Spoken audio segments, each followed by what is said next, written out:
من الشيطان الرجيم. بسم الله الرحمن الرحيم.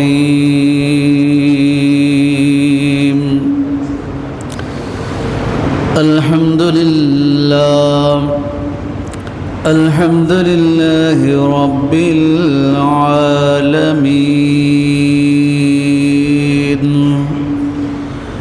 والصلاة والسلام على سيد المرسلين،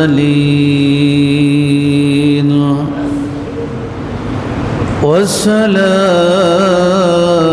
والسلام على رحمة للعالمين،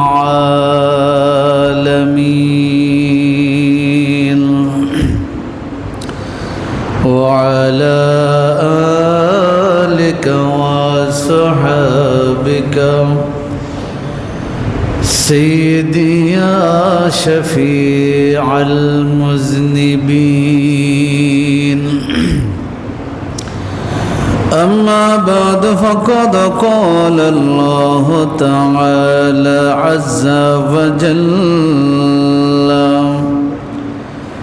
في كلامه المجيد وفرقانه الحميد في شان حبيبه ومحبوبه مخبرا وآمرا: إن الله وملائكته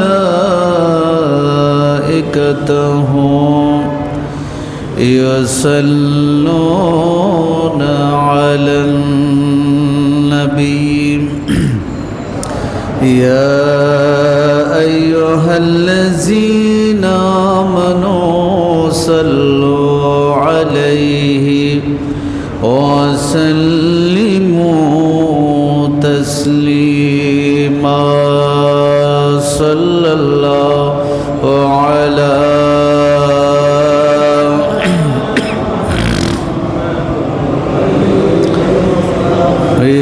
وسلم صلى الله على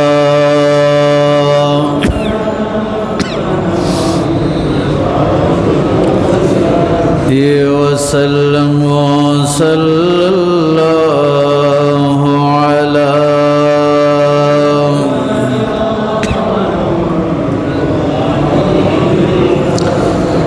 وسلم. اللهم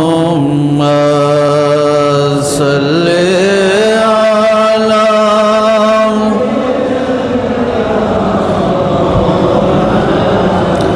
محمد وعلى آل سيدنا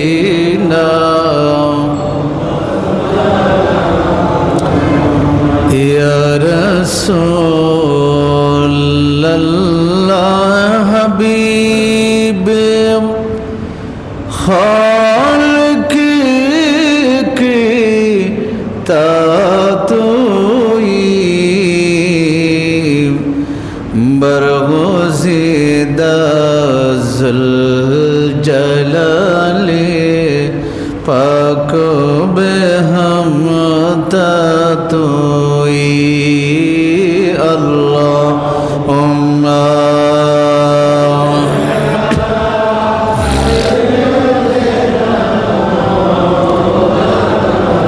محمد وعلى آل سيدنا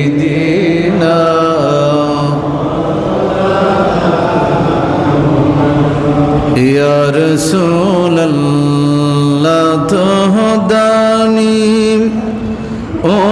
امتان تو عاجزاندم عاجزارا رہنما জমলারামাওয়াতুই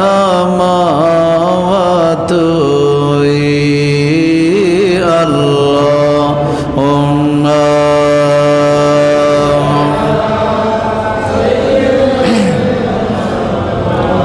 মাওলানা মুহাম্মদ ওয়া আলা আলি সাইয়্যিদিনা বিসমিল্লাহির রহমানির রহিম হামিম ওয়াল কিতাবিল মুবিন ইন্না আনজালনাহু ফি লাইলাতিন মুবারাকাহ إنا كنا منذرين صدق الله مولانا العظيم وبلغنا رسوله النبي الحبيب الكريم পবিত্র শাবান মাসের দ্বিতীয় জুমার নামাজ আদায় করবার উদ্দেশ্যে আগত মুআজ্জাজ মুহতারাম শ্রদ্ধাভাজন সম্মানিত হযরত মুসল্লিয়ান কেরাম মুরব্বিয়ান আযম যুবক ভাইয়েরা রহিমানি ওয়া রাহিমাকুমুল্লাহ আসসালামু আলাইকুম ওয়া রাহমাতুল্লাহি ওয়া বারাকাতুহু মহান রব্বুল আলামিনের পবিত্র দরবারে শত কোটি শুকরিয়ার সাজদা আদায় করছি যে মহান রব্বুল আলামিন আহকামুল হাকিমিন দয়া করে মেহেরবানি করে তার বাইতুল্লাহর মধ্যে যথাসময়ে আসার, নামাজ আদায় করার, তাসবিহ তাহলিল আদায় করার, কোরআন ও সুন্নাহর কিছু কথা শোনার আল্লাহ আমাদেরকে তৌফিক দান করেছেন। সকলে পড়ি আমিন। আল্লাহ তাআলা বান্দাকে বেশি ভালোবাসেন, এই জন্যই বান্দাকে কিভাবে জাহান্নামের আগুন থেকে রক্ষা করবেন তার বিভিন্ন ওয়ে এবং সূরত, বিভিন্ন পদ্ধতি আল্লাহ তাআলা ইসলামের মধ্যে দিয়েছেন। বিশেষ বিশেষ কিছু সময় দিয়েছেন, বিশেষ বিশেষ দিন এবং রাত দিয়েছেন।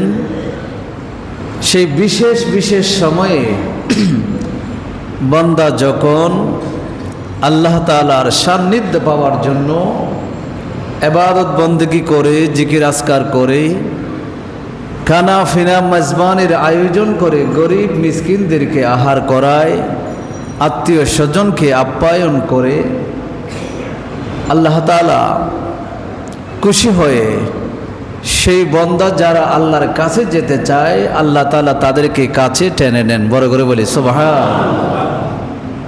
হাদিসে কুদসিতে আল্লাহ তাআলা বলেছেন, বান্দা আমার দিকে যদি এক বিগত এগিয়ে আসে আমি বান্দার দিকে এক হাত এগিয়ে যাই। বড় করে বলেন সুবহানাল্লাহ। বান্দা আল্লাহকে রাজি করার জন্য, আল্লাহকে পাওয়ার জন্য কোন একটা মাধ্যম ধরে বান্দা যদি চেষ্টা করে, এই চেষ্টার মধ্যে যদি এক বিগত যদি এগিয়ে যায় আল্লাহ বলতেছেন আমি এক হাত এগিয়ে যাই। বান্দা যদি এক হাত এগিয়ে আসে আমি এক গজ তার দ্বিগুণ ডাবল এগিয়ে যাই। বান্দা যদি হেঁটে হেঁটে আসে আমি দৌড়ে দৌড়ে সেই বান্দার দিকে এগিয়ে যাই। বড় করে বলে সুবহানাল্লাহ। তো এই বান্দাগুলো আল্লাহর দিকে কখন মনোনিবেশ করলে আল্লাহর তাওয়াজ্জু, আল্লাহর স্পেশাল মনোযোগ বান্দা কখন পাবে, তার জন্য বিশেষ বিশেষ কিছু নিয়ামত, এগুলো নিয়ামত আল্লাহর পক্ষ থেকে বিশেষ দিন এবং রাত আল্লাহ তাআলা আমাদের জন্য তৈরি করে দিয়েছেন। বড় করে বলি সুবহানাল্লাহ। তার মধ্যে একটা দিন হলো আজকে জুমার দিন। এই জুমার দিনটাকে গরিবদের জন্য, ফকরাদের জন্য হজের দিন হিসেবে তুলনা করা হয়েছে। বড় করে বলেন না সুবহানাল্লাহ। এই দিনটাকে ঈদের দিন হিসেবে তুলনা করা হয়েছে। যারা হজ করতে যেতে পারে না, যাওয়ার সামর্থ্য নেই, তাদের জন্য এই হাদিসের ভাষায় আজকের জুমার দিনটাকে ঈদের দিন হিসেবে কি করা হয়েছে? আখ্যায়িত করা হয়েছে। এই বিশেষ দিন আজকের জুমার দিন আসরের নামাজের পর থেকে মাগরিবের সূর্য অস্তমিত হওয়ার এই যে সময়টা আছে, সেই সময়ের মধ্যে আল্লাহ একটি সময় লুকায়িত রেখেছেন, যে সময় যদি দোয়া করা হয়, হাদিসে এসেছে সেই দোয়া কখনো আল্লাহ ফেরত দেন না। বড় করে বলে সুবহানাল্লাহ। এভাবে নির্দিষ্ট স্থান, নির্দিষ্ট কিছু সময়, নির্দিষ্ট কিছু দিন, নির্দিষ্ট কিছু রাত আল্লাহ তাআলা আমাদের জন্য রেখেছেন, যেই রাতে, দিনে, ওই সময়ে বান্দা যখন আল্লাহকে পেতে চায়, বান্দা যখন আল্লাহর সান্নিধ্য পেতে চায়, বান্দা যখন আল্লাহর তাজাল্লি পেতে চায়, আল্লাহর তাওয়াজ্জু পেতে চায়, তখন আল্লাহ বলেন তুমি এক বিগত এগিয়ে আসবা, আমি আল্লাহ এক হাত এগিয়ে গিয়ে তোমার সান্নিধ্য দিয়ে দিব। জোরে বলি সুবহানাল্লাহ। সেই সময়ের মধ্যে অন্যতম একটি সময় আগামী সোমবার দিবাগত রাত যেটা আসতেছে, লাইলাতুন নিসফে মিন শাবান, শাবান মাসের 14 তারিখ দিবাগত রাত। বড় করে বলি সুবহানাল্লাহ। সেই রাত সম্পর্কে আল্লাহ তাআলা সূরা দুহানের শুরুতে আল্লাহ তাআলা সেই রাত সম্পর্কে কিছু কথা বলেছেন। আল্লাহ বলছেন হামিম, হা মিম দুটি বর্ণ বলেছেন, এগুলোকে হরফে মুকাত্তিয়াত বলা হয়। এগুলোর অর্থ আল্লাহ এবং রসুল ছাড়া কেউ জানে না। ওয়াল কিতাবিল মুবিন, আল্লাহ বলেছেন স্পষ্ট কিতাবের শপথ করে বলছি, স্পষ্ট কিতাব মুবিন, কিতাবে মুবিন মানে কোরআনের শপথ করে আল্লাহ বলছেন ইন্না আনজালনাহু, এই কোরআনটাকে আমি নাজিল করেছি ফি লাইলাতিন মুবারাকা, লাইলাতুন মুবারাকা বরকতমণ্ডিত একটা রাত্রিতে আমি আল্লাহ এই কোরআন নাজিল করেছি। বড় করে বলি সুবহানাল্লাহ। কেন? আল্লাহ বলছেন ইন্না কুন্না মুনজিরিন, আমি আমার বান্দাগুলোকে জাহান্নামের ভয় প্রদর্শন করছিলাম, করবার জন্য আমি এই কোরআন একটি বরকতমণ্ডিত রাতে আমি নাজিল করেছি। বড় করে বলি সুবহানাল্লাহ। সেই বরকতমণ্ডিত রাতে কি হয় আল্লাহ সেটাও বলে দিয়েছেন, ইউফিহা ইউফরাকু কুল্লু আমরিন হাকিম, প্রজ্ঞাময় যত বিষয় আছে, আল্লাহর পক্ষ থেকে যতগুলো বিষয় সিদ্ধান্ত হয় সবগুলো হচ্ছে প্রজ্ঞাময়। কারণ ফেলুল হাকিম লা ইয়াখলু আনিল হিকমত, প্রজ্ঞা যিনি রাজা হন, যিনি রাজাদের রাজা হন, তার প্রত্যেকটা কাজ হিকমতপূর্ণ, প্রত্যেকটা কাজ প্রজ্ঞাপূর্ণ। তখন সেই প্রজ্ঞাপূর্ণ কাজগুলো, বিষয়গুলো আল্লাহ তাআলা বলছেন এই রাত্রিতে স্থির হয়ে থাকে। বড় করে বলে সুবহানাল্লাহ। হাদিসে পাক, কোরআনের তাফসীর, তাফসীরে কুরতুবী সহ, তাফসীরে রাজি, তাফসীরে ইবনে কাসির, তাফসীরে রুহুল বায়ান সহ অসংখ্য কিতাবের মধ্যে এসেছে এই লাইলাতুল মুবারাকা বরকতমণ্ডিত রাত বলতে কোন রাতকে বোঝানো হয়েছে? মুফাসসিরে কোরআন বলেছেন লাইলাতুন নিসফে মিন শাবান, এটা হচ্ছে শাবানের 14 তারিখ দিবাগত রাতকে বোঝানো হয়েছে। বড় করে বলে সুবহানাল্লাহ। আল্লাহ রাব্বুল আলামিন লাইলাতুল মুবারাকা বলেছেন, মুফাসসিরিনে কোরআন বলেছেন শাবানের 14 তারিখ দিবাগত রাতের আরো 4টি নাম দেওয়া হয়েছে। এক নম্বর নাম হলো লাইলাতুল মুবারাকা, দ্বিতীয় নম্বর নাম হলো লাইলাতুল বারাআত। বারাআ মানে এটা চুক্তি হয়ে যাবে, সিদ্ধান্ত হয়ে যাবে। কার থেকে? আল্লাহ মুক্ত, আল্লাহ থেকে কারা মুক্ত? কে জাহান্নাম থেকে মুক্ত, কে জাহান্নামের জন্য নির্ধারিত, কে জান্নাতের জন্য নির্ধারিত, কে জান্নাত পাবে না, কার হায়াত কত হবে, কার হায়াত কত হবে না, কে কখন মারা যাবে, আগামী 1 বছর কে কোথায় মারা যাবে, সবগুলোর চূড়ান্ত সিদ্ধান্ত এই রাত্রিতে আল্লাহ তাআলা গ্রহণ করে করে থাকেন। বড় করে বলি সুবহানাল্লাহ। এই জন্য লাইলাতুল বারা, লাইলাতুস সাক, পুরস্কারের রাত্রি। এই রাত্রিতে বান্দাকে পুরস্কৃত করা হয়। ওয়া লাইলাতুল কদর, আবার এটাকে লাইলাতুল কদরও এক বর্ণনা, এটাকে লাইলাতুল কদরও বলা হয়, ভাগ্য রজনীর রাতও বলা হয়।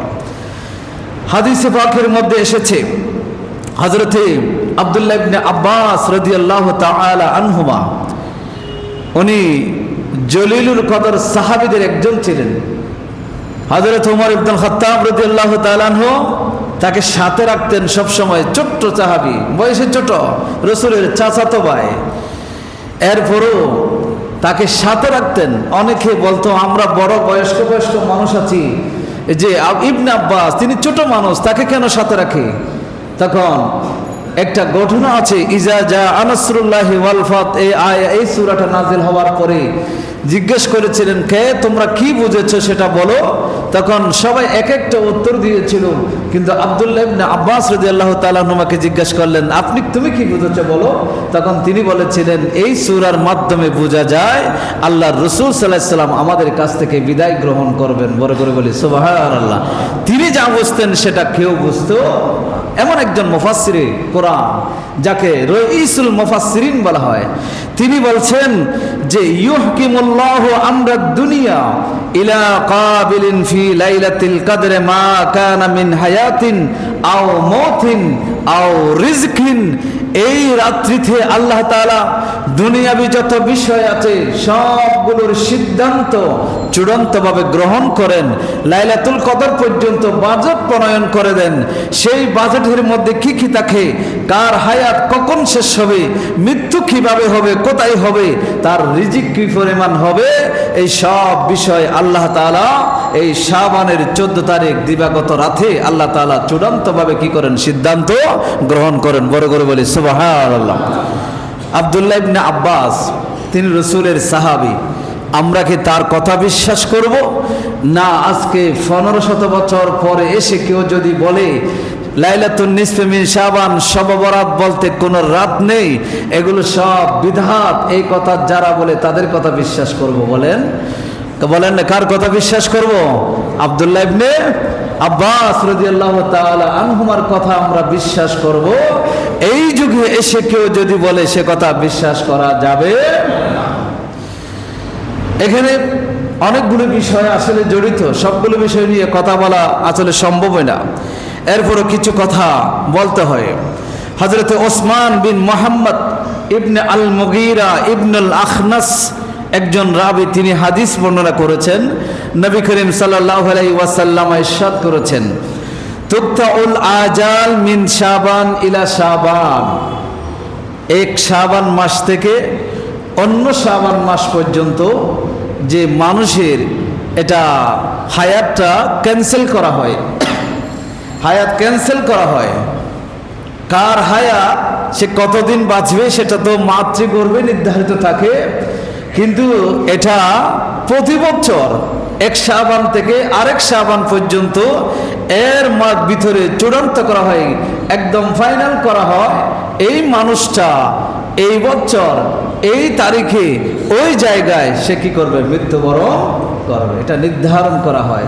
এই জন্য রাসূল সাল্লাল্লাহু আলাইহি ওয়াসাল্লামকে সাহাবায়ে কেরাম বলেছেন, মাহে রমজান ছাড়া 12টি মাসের মধ্যে রমজান ব্যতীত শাবান মাসের চেয়ে বেশি রোজা রাখতে অন্য কোন মাসে দেখা যেত না। সবচেয়ে বেশি রোজা আল্লাহ রাসূল সাল্লাল্লাহু আলাইহি ওয়াসাল্লাম শাবান মাসে রাখতেন। জিজ্ঞেস করা হয়েছিল রাসূলকে, আপনি শাবান মাসে এত বেশি রোজা রাখেন কেন? নবী বলেন, আমি জানি এই মাসের মধ্যে মৃত্যু যাদের হবে তাদের একটা চূড়ান্ত তালিকা তৈরি করা হয়, তো আমার তালিকা, আমার নামটা যদি সেই তালিকার মধ্যে যখন আসবে তখন এমন অবস্থায় আমার নামটা আসো যখন আমি রোজাদার ছিলাম। বড় করে বলি সুবহানাল্লাহ। রোজাদার অবস্থায় রোজা রেখেছি, ওই অবস্থায় যারা মারা যাবে, ইন্তেকাল করবে, তাদের নাম যখন চূড়ান্ত হবে আমার নামটাও যদি সেখানে আসে তাহলে রোজাদার অবস্থায় আমার নামটা সেখানে আসুক। এই জন্য আমি রাসূল ওই শাবান মাসের মধ্যে সবচাইতে বেশি বেশি রোজা পালন করে। বড় করে বলি সুবহানাল্লাহ। রসুলের সুন্নাহ এগুলো আমরা ছেড়ে দিয়েছি, এদিকে আমাদের কোনো মনোযোগ নেই। হাদিস বলছেন আন্নার রাজুলা লা ইয়ানকাহু, দেখা যায় অনেক মানুষ শাবান মাসে বিবাহ শাদী করছে, ওয়ায়ুলাদু লাহু, সন্তান হচ্ছে, অথচ ওয়াকাদ উখরিজা ইসমুহু ফিল মাউতা, কিন্তু মানুষটার নাম এই শাবান মাসের মধ্যে মৃত্যুদের যেই লিস্ট আছে সেই লিস্টের মধ্যে অন্তর্ভুক্ত করা হয়েছে। এমন মানুষ আছে বিবাহ করতেছে। আজকে আমাদের পরিচিত একজন ওইদিকে হাটহাজারী ওদুদিয়া মাদ্রাসার আলিমের একজন ছাত্র মাত্র টেস্ট পরীক্ষা নির্বাচন পরীক্ষা দিয়েছে, হাফেজে কোরআন, একটা মসজিদের পেশ ইমামও। রাতের মধ্যে তিনি ইন্তেকাল করলেন। ফজর সকালবেলা খবর পাইলাম তিনি ইন্তেকাল করলেন। একদম ইয়ং সুঠাম দেহের একজন ছেলে। এই ছেলেটো লেখাপড়া করে পাশ করে বিবাহ করবে, সংসার করবে, দুনিয়াদারি করবে, কত স্বপ্ন ছিল, তার মা বাবার কত স্বপ্ন ছিল, কিন্তু কিছু স্বপ্ন পূরণ হয়েছে? হয় নাই। এই শাবান মাস নবীজি বলছেন এই মাসের মধ্যে অনেক মানুষকে দেখবেন বিবাহ করছে, সেটা যখন দেখবেন তখন আপনার মাথায় আসতে হবে রসুল বলেছেন শাবান মাসে অনেকে বিবাহ করে, কিন্তু অথচ সে জানে না তার নামটা মৃত ব্যক্তিদের কাতারের মধ্যে লিপিবদ্ধ করা হয়েছে। তার অনেক মানুষের করে নতুন সন্তান আসে, নবজাতক সন্তান দুনিয়াতে আসে, সন্তান পেয়ে কত খুশি, কত আনন্দ, আনন্দের কোনো সীমা নেই। অথচ আল্লাহ রসুল সাল্লাল্লাহু আলাইহি ওয়াসাল্লাম বলছেন ওই মানুষটা জানে না মৃত ব্যক্তিদের যেই কাতার আছে, লিস্ট আছে, সেই লিস্টের মধ্যে তার নাম লিপিবদ্ধ করা হয়েছে।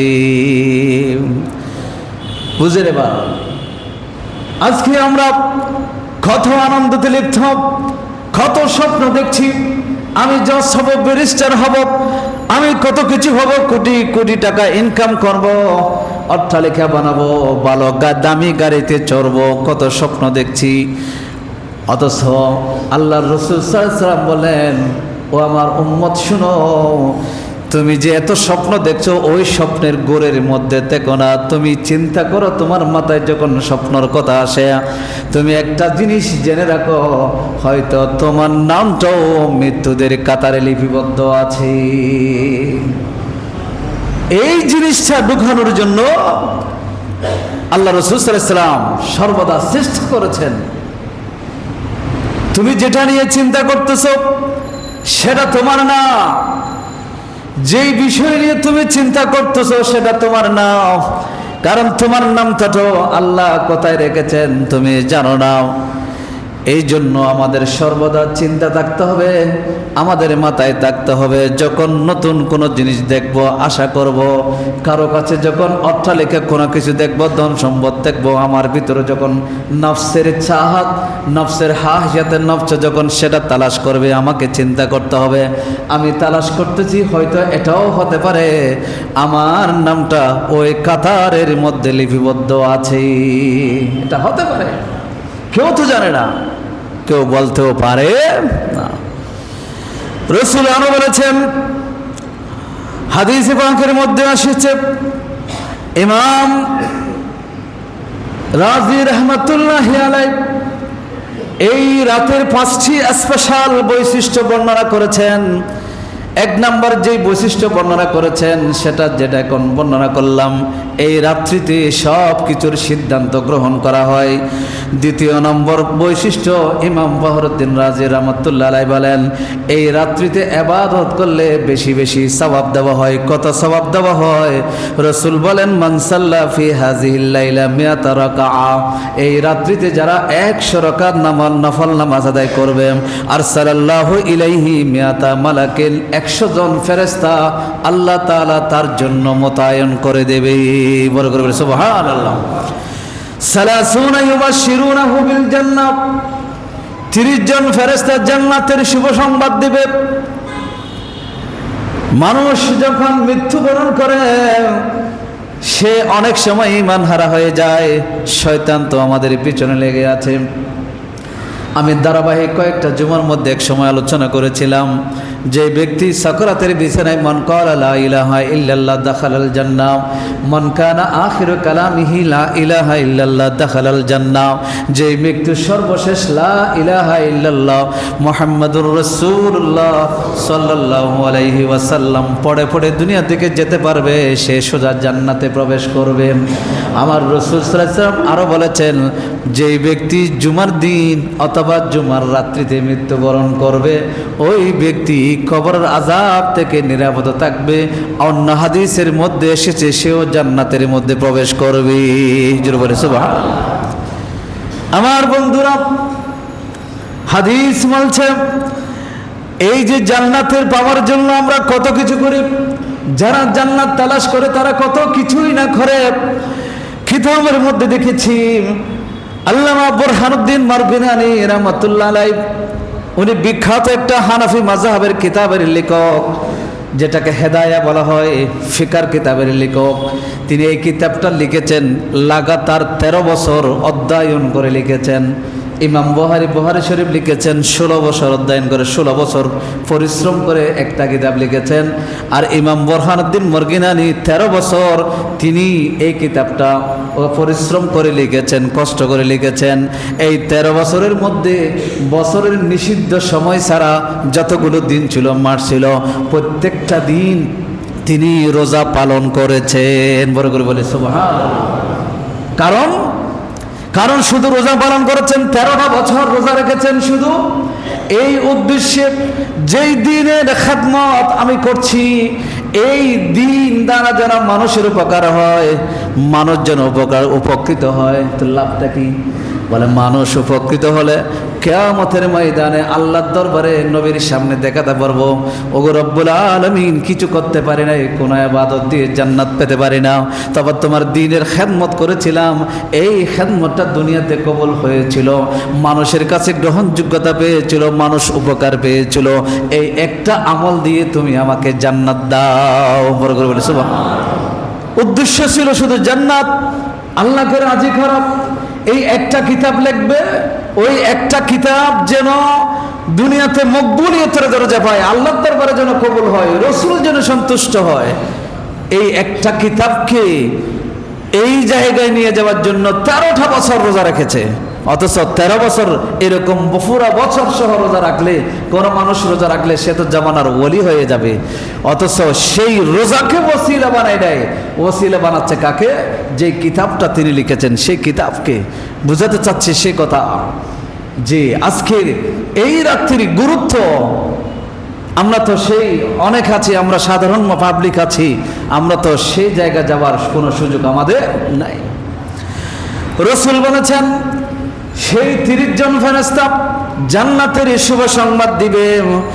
ওয়াসালাসুনা ইউআমিনুনাহু মিন আযাবিন নার, বাকি 30 জন ফেরেশতা তাকে জাহান্নামের আযাব থেকে নিরাপত্তা দান করবে। ওয়াসালাসুনা ইয়াদফাউনা আনহু আফাতিদ দুনিয়া, বাকি 30 জন ফেরেশতা তাকে দুনিয়ার সমস্ত বালা মুসিবত থেকে হেফাজত করবে। ওয়া আশরাতান ইয়াদফাউনা আনহু মাকাইদাশ শাইতান, আর 10 জন ফেরেশতা শয়তানের যত ষড়যন্ত্র আছে, শয়তানের যত ওয়াসওয়াসা আছে, সেগুলো থেকে তাকে রক্ষা করবে। বড় করে বলে সুবহানাল্লাহ। যারা এই রাত্রিতে 100 রাকাত নফল নামাজ আদায় করবে, 50 নিয়তে 100 রাকাত নফল নামাজ আদায় করবে। হাদিসে এসেছে, হাদিস দয়ীফ হোক কোনো অসুবিধা নাই, হাদিসে এসেছে 30 জন ফেরেশতা জান্নাতের শুভ সংবাদ জানাবে, 30 জন ফেরেশতা জাহান্নামের আগুন থেকে হেফাজত করবে, আর 30 জন ফেরেশতা দুনিয়ার সমস্ত বালা মুসিবত থেকে হেফাজত করবে, 10 জন ফেরেশতা শয়তানের ওয়াসওয়াসা থেকে বান্দাকে রক্ষা করবে। বড় করে বলে সুবহানাল্লাহ। এই জন্য এই নামাজ ইবাদত বন্দেগী আমাদের দরকার আছে না নাই বলেন তো? যদি তাকে আগামী সোমবার দিবাগত রাতে মসজিদে আসবেননি, নাকি আয়েশার পরে তাড়াহুড়া করে চলে যাওয়ার চেষ্টা করবেন? একটা রাত ওয়াকফ করেন না। আল্লাহ তো বেশি সময় চাই নাই, রাসূল তো আমাদের কাছ থেকে বেশি সময় চান নাই। তাহলে কিছু সময় আমরা আল্লাহ এবং রাসূলের জন্য ওয়াকফ করি, তাহলে দেখব যে ওই এক সময়গুলো আমাদের জীবনের সবচেয়ে মূল্যবান সময় হিসেবে কাজে আসবে। আল্লাহ আমাদের তৌফিক দান করুন, সকলে বলি আমিন। এখন আমরা নির্বাচনী হাওয়ার কারণে আমরা শবে বরাতকে ভুলে যাচ্ছি। এটা ভুলে যাওয়ালে হবে না, ওইটা দুনিয়া। আর লাইলাতুন নিসফে মিন শাবান এটা হচ্ছে আখিরাত। আখিরাত ভুলে গিয়ে দুনিয়াকে প্রাধান্য দিলে দুনিয়াও ধ্বংস হবে, আখিরাতও কি হবে? ধ্বংস হবে। এই জন্য অনুরোধ করব, সময় বের করে শুধুমাত্র ইবাদত বন্দেগীর উদ্দেশ্যে, এখানে কোনো শিরক বেদাত করার জন্য নয়, আল্লাহ এবং রসুলকে সন্তুষ্ট করার উদ্দেশ্যে ওই সময়টুকু বরাদ্দ করবেন। দেখবেন এই সময়টা আপনার জীবনে সবচাইতে গুরুত্বপূর্ণ সময় এবং মহিমান্বিত সময় হিসেবে কি করবে? আপনার জীবনে কাজে আসবে। তৃতীয় নম্বর যে বৈশিষ্ট্য, ইমাম ফখরুদ্দিন রাজি রাহমাতুল্লাহ আলাইহি বলেছেন, নুজুলুর রাহমা, এই রাত্রিতে রহমত নাজিল হয়, স্পেশাল আল্লাহর পক্ষ থেকে রহমত আসে। রাসূল সাল্লাল্লাহু আলাইহি ওয়াসাল্লাম বলেন, ইন্নাল্লাহা ইয়ারহামু উম্মতি ফি হাদিহিল লাইলা বিআদাদি শারি আগনাম বানি কালব। আরবের মধ্যে একটা গোত্র ছিল বনু কালব। এই কালব গোত্র বেশি বেশি ছাগল লালন পালন করত। তাদের ছাগলের সংখ্যা যেরকম বেশি, আধিক্য বোঝানোর জন্য বলা হচ্ছে, ওই ছাগলের সংখ্যার তুলনায় আল্লাহ তাআলা এই লাইলাতুন নিসফে মিন শাবান আল্লাহ তাআলা আল্লাহর স্পেশাল রহমত বান্দাদের উপর নাজিল করেন। বড় করে বলে সুবহানাল্লাহ। আল্লাহর রহমত দরকার আছে না নাই বলেন তো? আল্লাহর রহমত যদি কারোর না লাগে তাহলে আপনি হাঁটার সময় পা ব্যবহার করতে পারবেন না, আপনি হাঁটার সময়, আপনার খাবার সময় হাত ব্যবহার করতে পারবেন না, কথা বলার সময় জবান ব্যবহার করার অধিকার আপনার নেই। এগুলো সব আল্লাহর রহমতে আপনি এখনো ব্যবহার করতে পারছেন, এখনো সুস্থভাবে হাঁটতে পারছেন, এখনো মসজিদে আসার সেই সক্ষমতা আল্লাহ আপনার উপর রেখেছেন, আপনার মধ্যে দিয়েছেন। এগুলো সব আল্লাহর রহমত। এই রহমত যদি আপনার জীবনে থাকুক, আপনার সন্তানের উপরে থাকুক, সেটা যদি চান, এই রাত্রিতে স্পেশাল ইবাদত বন্দেগীতে আপনাকে লিপ্ত হতে হবে। আল্লাহ তৌফিক দান করুন, সকলে বলি আমিন। চতুর্থ নম্বর বৈশিষ্ট্য, ইমাম ফখরুদ্দিন রাজি বলেন, হুসুল মাগফিরা, এই রাত্রিতে ক্ষমা পাওয়া যায়। আল্লাহর কাছে চাইলে কি পাওয়া যায়? বলেন না, কি পাওয়া যায়? ক্ষমা দরকার আছে না রে? বান্দার কাছ থেকে ক্ষমা পাওয়ার জন্য আমরা এখন তো এমন ভাবে লেগে থাকি, বান্দা যদি নারাজ যেন না হয়, সেটা দিয়ে আমাদের এত মনোযোগ। অথচ যেই বান্দা নারাজ না হওয়ার জন্য আমরা মনোযোগ দিচ্ছি, সেই বান্দাকেও, আমাকেও, সকলকে যেই আল্লাহ সৃষ্টি করেছেন, সেই আল্লাহ যেন নারাজ না হয়, সেদিকে আমাদের কোনো খেয়াল। আমাদের সবসময় আমাদের নেতাকে খুশি করার খেয়াল, আমাদের এমপি মন্ত্রী যারা ক্ষমতায় আছে তাদেরকে খুশি করার খেয়াল, আমাদের প্রভু যারা আছে, দুনিয়াবী প্রভু যারা আছে তাদেরকে খুশি করার খেয়াল। আমরা সবসময় সেদিকে মনোযোগ দিচ্ছি। আমি স্পেসিফিকলি খাওয়ার কথা বলছি না, আমাদের খেয়াল সেদিকে। অথচ তাদের সকলকে যিনি বানিয়েছেন, তিনি যে নারাজ হয়ে যাচ্ছেন, সেদিকে আমাদের কোনো খেয়াল।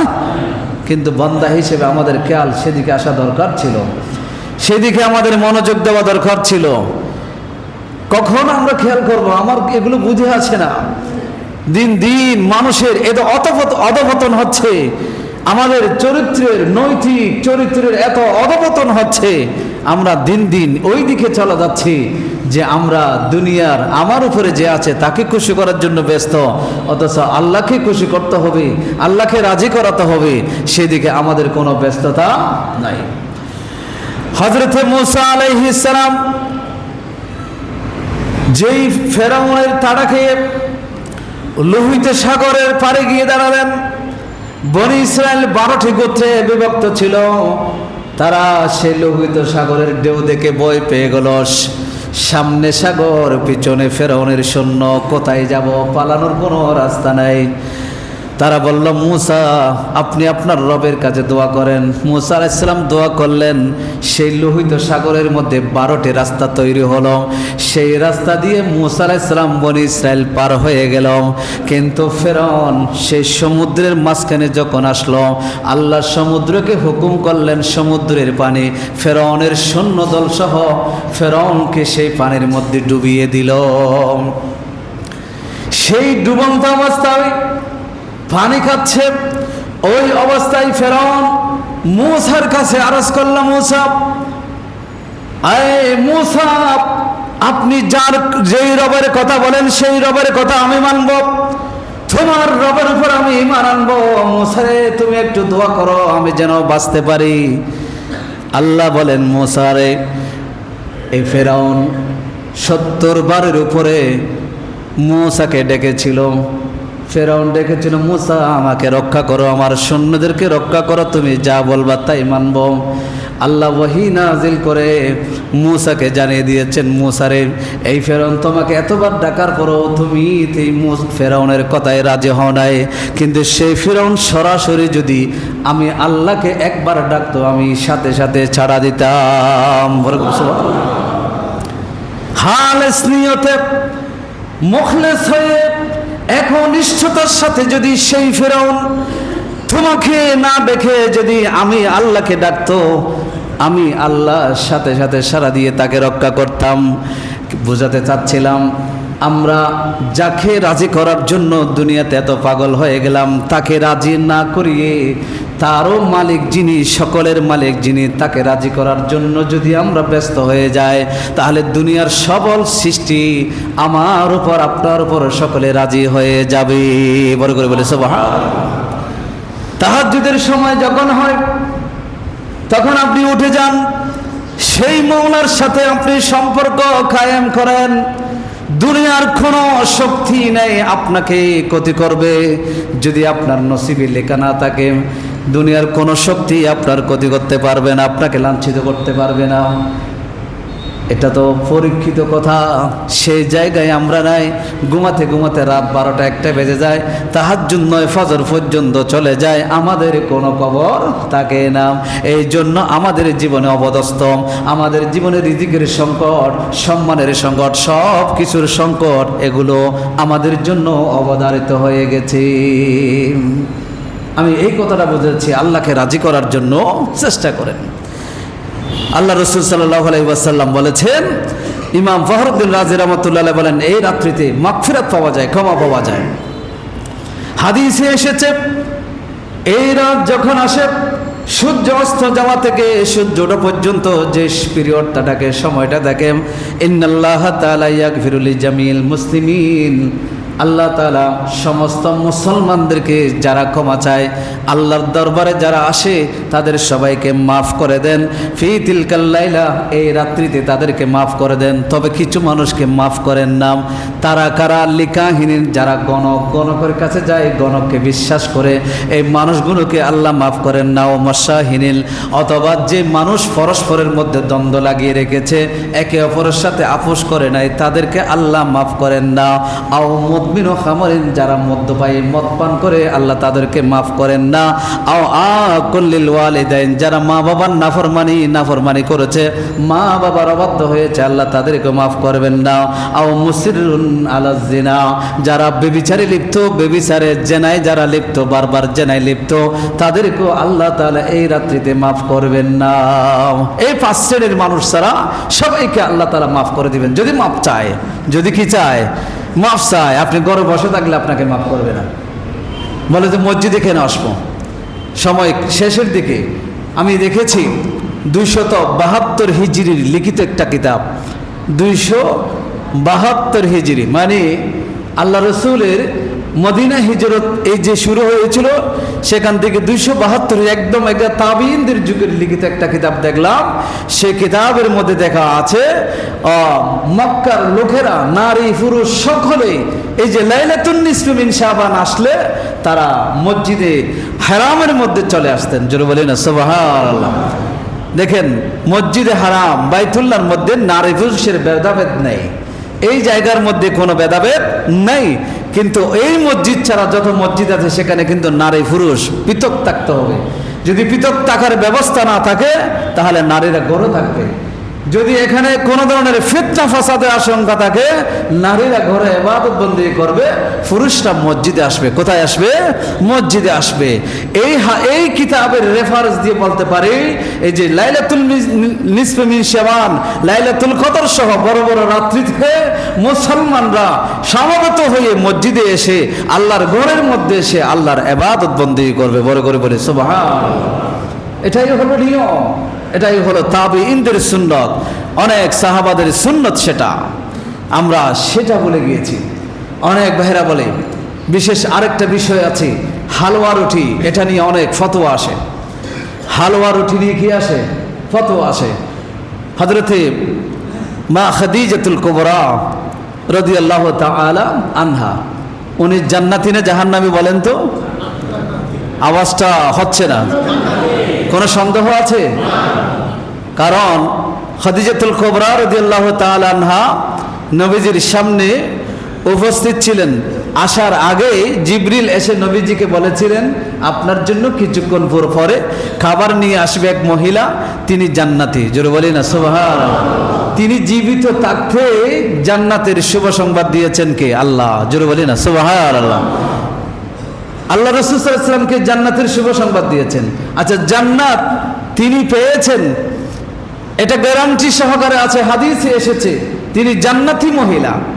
এরপরেও তার ওয়াফাত দিবস আসলে আল্লাহ রাসূল সাল্লাল্লাহু আলাইহি ওয়াসাল্লাম ছাগল জবে করতেন।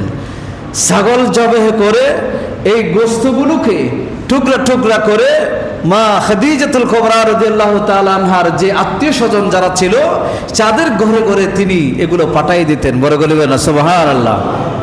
খাদিজাতুল কুবরার আত্মীয় স্বজন যারা ছিল তারা গরিব ছিল না, তারা গরিব ছিল না, কিন্তু আত্মীয়তার এই যে বন্ধন, খাদিজাতুল কুবরার প্রতি এত মহব্বত আল্লাহ রাসূল সাল্লাল্লাহু আলাইহি ওয়াসাল্লামের এবং খাদিজাতুল কুবরার অবদান ইসলামের জন্য, সেটা মূল্যায়ন করতে গিয়ে জান্নাতে হওয়ার পরও, জান্নাতের সার্টিফিকেট পাওয়ার পরও আল্লাহ রাসূল সাল্লাল্লাহু আলাইহি ওয়াসাল্লাম প্রতি বছরে ছাগল জবেহ করে আত্মীয় স্বজনদের কাছে কি করতেন? পাঠায়া দিতেন। এটা তো কোনো প্রয়োজন ছিল? প্রয়োজন ছিল না। তিনি তো জান্নাতি, তার জন্য সদকা করার কোনো প্রয়োজন ছিল না। এরপরেও রাসূল সাল্লাল্লাহু আলাইহি ওয়াসাল্লাম সেটা করতেন। অনুরূপভাবে এই যে রাত যেগুলো আসে, বিভিন্ন সময় আমাদের গুরুত্বপূর্ণ দিন যেগুলো আছে, সেই দিনগুলোকে উপলক্ষ করে কোনো খানা ফিনা মেজবানের ব্যবস্থা করে আপনি চাইলে আপনার আত্মীয়ের ঘরে পাঠাতে পারেন, আপনার আত্মীয় স্বজনের কাছে পাঠাতে পারেন, মিসকিনদের কাছে পাঠাতে পারেন। এটা হালুয়া রুটি হলেও কোনো অসুবিধা নাই, এটা অন্য কোনো খাবার হলো কোনো অসুবিধা। তবে হালুয়া রুটি বানাতে হবে এরকম কোনো ফরজ নয়। এটা যদি কেউ বানায়, কেউ যদি খায় এবং অপরকে খাওয়ায়, এটাতে কোনো বেদাত নাই। বরঞ্চ হালুয়া এটা আল্লাহ রাসূল সাল্লাল্লাহু আলাইহি ওয়াসাল্লাম সবচাইতে বেশি কি করতেন? পছন্দ করতেন। যারা বেদাত বলে, আমি বলবো ওই দিন সকালবেলার নাস্তা যদি আপনি কোনো কারণে হোটেলে গিয়ে যদি রুটি পরোটা দিয়ে যদি হালুয়া দিয়ে যদি আপনি খান, তাহলে তো ওটাও বেদাত হয়ে যাবে। কারণ এটা শবে বরাত দিনের রাত, ঠিক না? শবে বরাতের দিন, ওই দিন সকালে যদি আপনি নাস্তা করেন, সেটা যদি কোনো কারণে হালুয়া রুটি হয়ে যায়, তাহলে সেটাও তো বেদাত হয়ে যাবে। কারণ এটা শবে বরাতের দিন পরে যাবে। এই জন্য এটা বেদাত নয়, এটা বেদাত নয়। এটা আউলিয়ায়ে কেরাম একটা সুন্নাত তরিকা দিয়েছেন, আউলিয়ায়ে কেরাম আমাদেরকে একটা সিস্টেম দিয়েছেন। কারণ একটা সংস্কৃতিকে দাফন করতে নতুন সংস্কৃতি দিয়ে সেটাকে ইসলামী অনুমোদন করে এমন কোন সংস্কৃতি সেটাকে অনুমোদন করতে হয়। এই জন্য আউলিয়ায়ে কেরাম এই ভারতবর্ষে হিন্দুয়ানা সংস্কৃতিকে দূর করতে গিয়ে আউলিয়ায়ে কেরাম যেই সংস্কৃতি আমাদেরকে দিয়েছেন, এগুলো আজকের সমাজ সেগুলো ভুলে যাচ্ছে। যখনই বিরোধিতা করবে কেউ, তখন আমাদের জন্য আবশ্যক হয়ে যায়, যারা এই হালুয়া রুটি শবে বরাতকে যারা মানে, তাদের জন্য আবশ্যক তাদের ঘরে, প্রত্যেকের ঘরে হালুয়া রুটির কি করতে হবে? ব্যবস্থা করতে হবে। যারা বেদাত মনে করেন আপনারা খাইয়েন না, আপনারা করিয়েন না। খাবারে কোনো হালাল যদি খাবার হয়, সেখানে কোনো বেদাত নাই। যাদের বেদাত মনে হয় আপনারা করিয়েন না, আপনাদের জন্য আমি বলছি না। যারা সেটাকে মানেন, মহব্বত করেন, এটা আউলিয়ায়ে কেরামের সুন্নাত হিসেবে, তরিকা হিসেবে এটা যদি আপনি মানেন, এবং আমাদেরকে ইসলাম যারা দিয়েছেন তারা আউলিয়ায়ে কেরাম দিয়েছেন, সাহাবা এসে এখানে আমাদেরকে ইসলাম দেন নাই। সুতরাং আউলিয়ায়ে কেরামের সেই আদর্শ হিসেবে এটা আমাদের ঘরে ঘরে চালু রাখা দরকার, যাতে আমাদের নেক্সট জেনারেশন যারা আসে তারা যেন সেগুলো বুঝতে পারে, এগুলো কি জন্য হচ্ছে, কেন হচ্ছে, সেটা যেন তারা বুঝতে পারে। সেই কাজগুলো করা আমাদের জন্য দরকার। আল্লাহ আমাদের সকলকে বোঝার তৌফিক দান করে, সকলে বলে আমিন। আমি যে কথাগুলো বলছিলাম, সময় আমার শেষ। যে লাইলাতুন নিসফি মিন শাবান অত্যন্ত গুরুত্বপূর্ণ একটি রাত। অনুরোধ করব সবাই আসবেন, সময় বরাদ্দ নিয়ে আসবেন, তাড়াহুড়া করার কিছু নেই।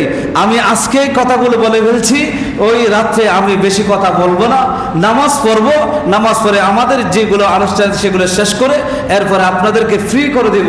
আপনারা নিজেরা বসে কোরআন তেলাওয়াত, দরুদ শরীফ, জিকির, আজকার, নফল নামাজ যে 100 রাকাতের কথা বললাম সেগুলো আপনারা নিজ দায়িত্বে আপনারা করতে পারবেন। আল্লাহর কাছে দোয়া করতে পারবেন, আল্লাহর কাছে যত কষ্ট আছে সেগুলো আল্লাহর কাছে ফরিয়াদ করে জানাতে পারবেন। সেই সুযোগ হবে, এই সুযোগ হাতছাড়া কখনো করা যাবে না। আল্লাহ আমাদের সকলকে বোঝার তৌফিক দান, সকলে পড়ে আমিন। ওয়া আখিরি দাওয়ানা।